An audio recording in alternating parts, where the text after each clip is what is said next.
past couple of times I was at church that for the past couple of weeks that I mopped the floors and I did cleaning, I usually don't do this, but I hooked my headphones into my phone and I listened to several sermons. Actually quite a bit of sermons I've listened to for the past 2 weeks.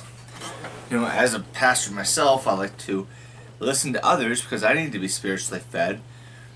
And there's this person that identified himself as a Jesus Christian. Now, what is a Jesus Christian?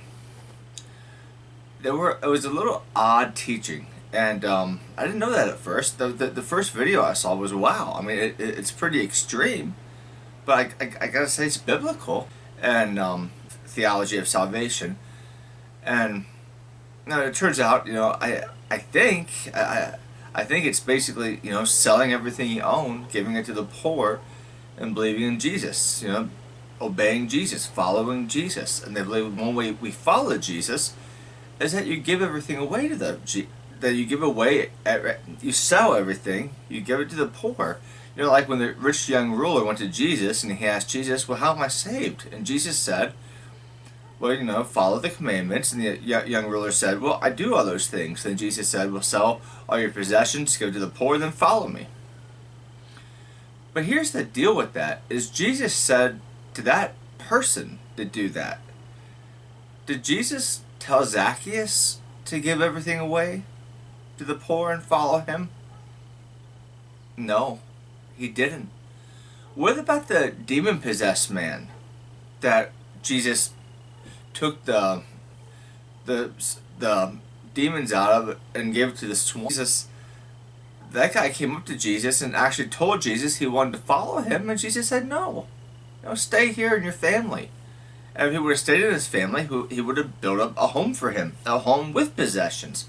So how can we say that Jesus, in order to be saved, we must sell everything we own, give it to the poor, and then go preach at, I guess you preach at, I guess you hold up signs and preach to people going into Walmart, or I don't know, I didn't investigate it that much. But friends, in order to be saved, we need to accept Jesus Christ.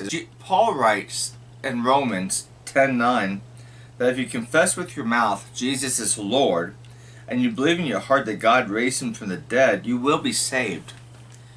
It doesn't say that everyone is called to give up their possessions and give to the poor and then hold up signs at Walmart to urge people. Does God tell us to give everything up? Does God tell us to be homeless? If everyone in our society decided to give up everything and not even work, then who would actually pay for the poor? You'd be, if they don't work, then I don't think that they should get welfare money. I wonder if they're getting welfare money in order to do that. I don't know. I don't know the answer to that. But anyway, I wanted to make another video. I'm trying to keep my videos short, but anyway, thank you for listening.